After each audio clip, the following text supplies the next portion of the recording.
सचिन पायलट साहब को, अशोक गहलोत जी को, भंवर जितेंद्र सिंह को, रंधावा को, सारे के सारे लोगों को एक मंच पर लाके खड़ा कर दिया।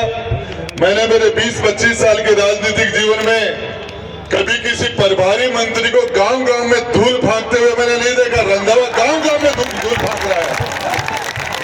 राजस्थान का प्रभारी रंधावा गांव-गांव में खाक छान रहा है, मैंने कभी नहीं देखा। कांग्रेस के सारे नेता एक मंच पर भाई नरेश को मारने के लिए आ गए। और दूसरा, बजन लाल जी और वसुंधरा जी एक रथ के ऊपर एक, पहली बार क्या कमाल कर दिया भाई नरेश भाई आपने। और आपने मुझे और हनुमान जी को पहली बार एक मंच में बैठाने का ये कमाल भी आपने कर दिया। ये आज मंच पर पॉलिटिकली हम पहली बार बैठे। संजय सिंह जी, मैं आपको बताना चाह रहा हूँ, ये अंता का चुनाव, नरेश मीणा को कोई क्रांतिकारी बोलता है, कोई छात्र नेता बोलता है, कोई इसको युवा नेता बोलता है, मैं तो इसको इलाज बोलता हूँ। ओम बिड़ला का इलाज है ये परमोहन जैन भाया, शांति धारीवाल, इन्होंने चप्पल निकाल रखी है। संजय सिंह जी, ये कह रहा जूते तब पहनूंगा पाँव में जब ओम बिड़ला का इलाज कर दूंगा। तो ये अपने आप में बहुत बड़ी बात है।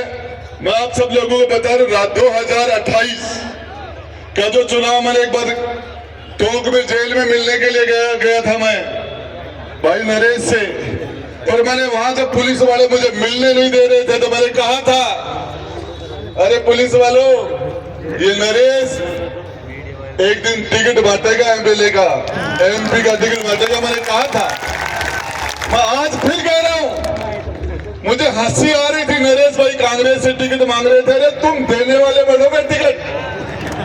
ये टिकट ये जनता बैठी है, जनार्दन बैठी है।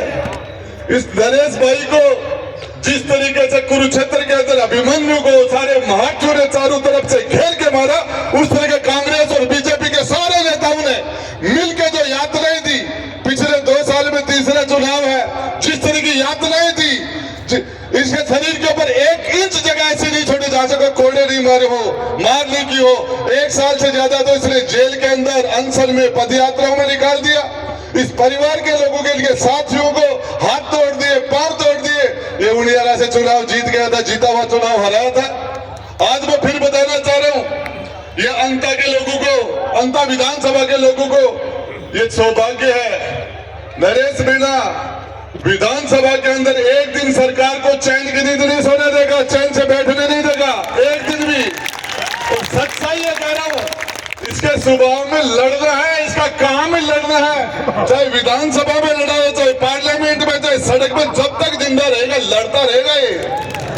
और ये तो सही बात है, जो आपके सोयाबीन के जो मुआवजे की मांगे थी। दूसरी बात है, जब भी यहाँ सारे नौजवान जो खड़े हैं, आप जो कुर्बानी दे रहे हो, जो लड़ाइयां लड़ रहे हो, जो संघर्ष कर रहे हो, 14 तारीख के बाद में किसी भी थानेदार ने, थाने के अंदर, तहसील में, एसटी में, कलेक्टर हो, चाहे एसपी, आईएएस, आईपीएस, कोई भी अधिकारी किसी भी नौजवान के साथ, किसी किसान के साथ हाडोती के अंदर बदमाशी करने की सोचेगा, लूट करने की सोचेगा, तो सबसे पहले उस नौजवान के चेहरे में उसको नरेश का चेहरा याद आएगा।